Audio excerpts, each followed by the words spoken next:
Hey, what's up, you guys? It's Zach with PCBros, and today I'm going to be doing another benchmark comparison. A little disclaimer before we start, these two PCs are not really something that we would usually compare because they are part of our staple collection and right side by side. This video is more to help consumers to understand the price ranges they're going to be in and what exactly you're getting for the money. So the two PCs we're going to be talking about today are this budget streamer PC with the Intel 14100F and the RTX 3050 6GB, and the Performance Plus, our newest staple, with the Ryzen 5 5500 and the RTX 5050. Again, this $200 price difference, there's going to be obvious performance differences between the two. It's not really about that. It's more of what exactly you're going to be getting for the money and what price range you might want to be looking at here in 2026. So let's go ahead and get right into it. To start it off, when you look on PCBros.tech, we have 9 staple builds here, ranging from various price ranges all the way from $250 to just under $2,000. I really like this because it gives you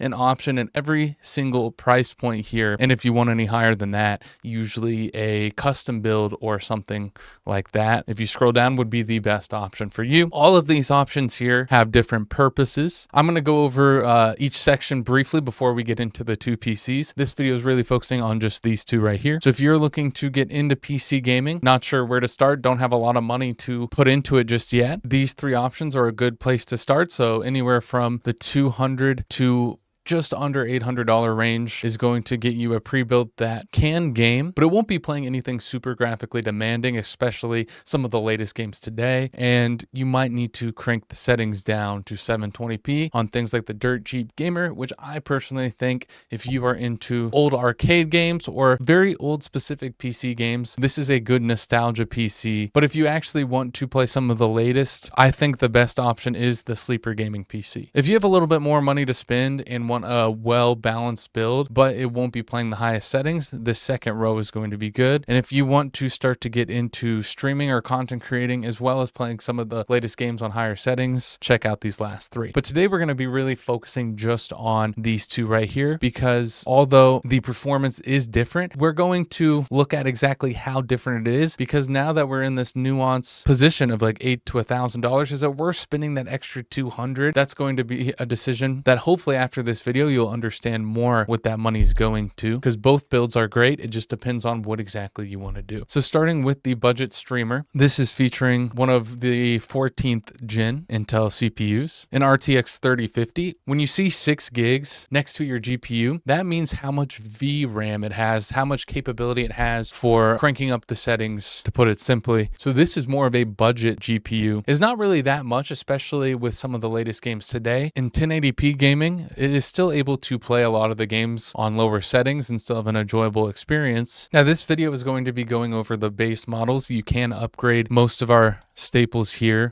with RAM and storage and even color if you want. But what we're going to be looking at is the benchmarks with the base. These benchmarks for both PCs are going to be in 1080p, and this is going to be a FPS game that I would say is more of a low range game, an older game, but still a little bit harder to run on that first tier of staple builds. So this is CS2 on medium settings 1080p, and as you can see, we're getting right around 200 FPS. It jumps a little bit. This benchmark tool I think is good at offering a bunch of different ranges of explosions and stuff to show you that this PC is capable. Now, if you mostly play esports games like League of Legends, Valorant, CS, a PC like this is going to be just fine. The settings won't really matter as much because you're focused on performance, getting the best performance you can for the game that you're playing. But this PC on a game like Cyberpunk 2077, a little bit old and outdated at this point, but it is still a solid benchmark because of how demanding it is. This is Cyberpunk 2077 on low settings 1080p, and you'll get a very playable experience. I think over 60 FPS, so around the 70 mark, is playable.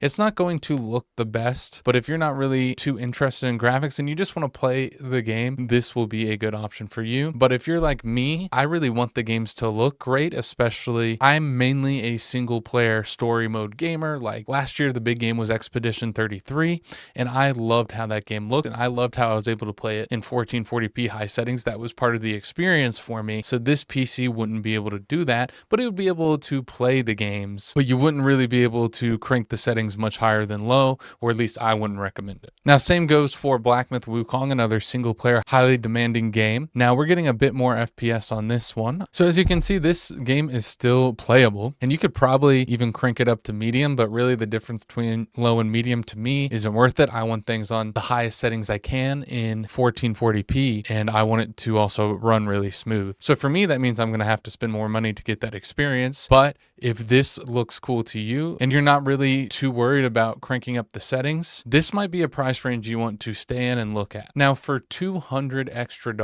you will be able to crank up the settings more. Like I'll show you, like there's going to be some games that probably just wouldn't even run well on the previous system, like Marvel Rivals. This is a pretty demanding esports game and is still very popular today. But if you see here, 1080p low settings, it fluctuates pretty heavy in FPS here. We were getting 100, now we were down to 70, now we're still right below 100. This game probably wouldn't be too enjoyable on the last system. If you really tweak settings and turn on frame gen and some other stuff, if you aren't bothered by that, you can get a game to run on a system like before. But if you want more of that smooth, enjoyable experience, this will probably be the entry point, the $1,000 point, on where you can start to play those more demanding games, which we also played on medium settings, and the performance luckily doesn't drop too much here. We're still getting in, and the scenes change and vary, but on this scene specifically, you see we're right at where you would probably not want to go any higher. So high settings might be off the table, especially if you don't want to turn on frame gen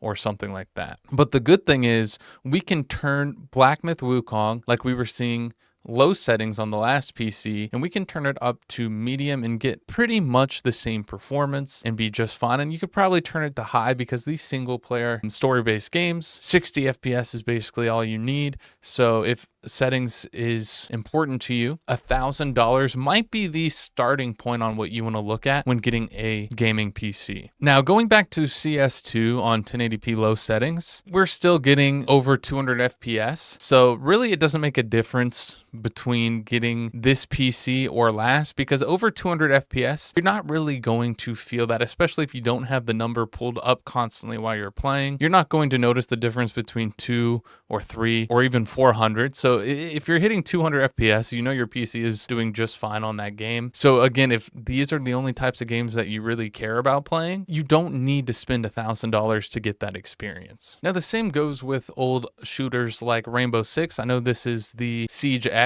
or whatever. I don't think that got any more graphically demanding, but I could be wrong. I don't play the game, but I know this game was older, still like an esport. But the same goes with this. This game would run just fine on the budget streamer as well. High settings, you might get a little less FPS on the other one, but I think if you're getting above 150 FPS, then a 144 hertz monitor, you can game with that. A nice 1080p 144 hertz is like a nice sweet spot for gaming, especially in this more budget to mid-range. So to weigh the pros and cons here between these price ranges, because that $200 can make a difference. But as you can see, it really depends on what games you play. If you really just play games like Apex Legends, Valorant, Fortnite, Roblox, Rocket League, any of the popular games like that aren't very demanding, you do not need to spend $1,000 on a PC to get an enjoyable experience, especially if you don't really care about how high the graphics settings are going to be. The budget streamer is going to be just fine for that. And if you're more like me and want to play single player, more graphically demanding games, the Performance Plus is probably going to be a better option for you because you can crank up the settings a little bit more. You have more VRAM, you have that 2 extra gigs, because the 5050 does have 8 gigs of GDDR6 VRAM, and that 2 extra gigs actually, it might not sound like a lot, but that is a lot, especially for a GPU.